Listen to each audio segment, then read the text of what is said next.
তার নেতা কাপড়ের চার কর্নারের মধ্যে ধরলো, বিশ্বনবী নিজ হাতে পাথরটা নিয়ে কাপড়ের মাঝখানে রেখে দিলেন।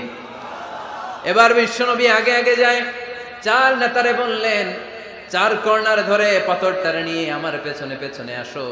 কাবার কাছে যে বিশ্বনবী আবার নিজ হাতে পাথরটা তুললেন, আবার নিজ হাতে কাবার ভেতরে রেখে দিলেন। পড়েন সুবহানাল্লাহ। সম্মান আসলে চার নেতার দিকে যায় নাই, সম্মান গিয়েছে বিশ্বনবীর দিকে। এতক্ষণ কাউরে দিবে না, এখন কেউই ধরতে পারে নাই, তারপরেও খুশি। সুবহানাল্লাহ কইবেন না? প্রথমে যে হাজরে আসওয়াদ পাথর ধরছে কে? বিশ্বনবী। কাপড়ে রাখছে কে? বিশ্বনবী। আবার কাপড় থেকে উঠিয়ে হাজরে আসওয়াদের পাথরটারে কাবার ভেতরে ঢুকাইছে কে? সুবহানাল্লাহ কইবেন না? সব সম্মান গেল বিশ্বনবীর হাতে, সব স্ট্যাটাস গেল বিশ্বনবীর হাতে। চার নেতা কাপড়ের কিনারা ধইরাই খুশি। এইটাই বলে নেতৃত্বের গুণাবলী। চিল্লায় বলো ঠিক কিনা?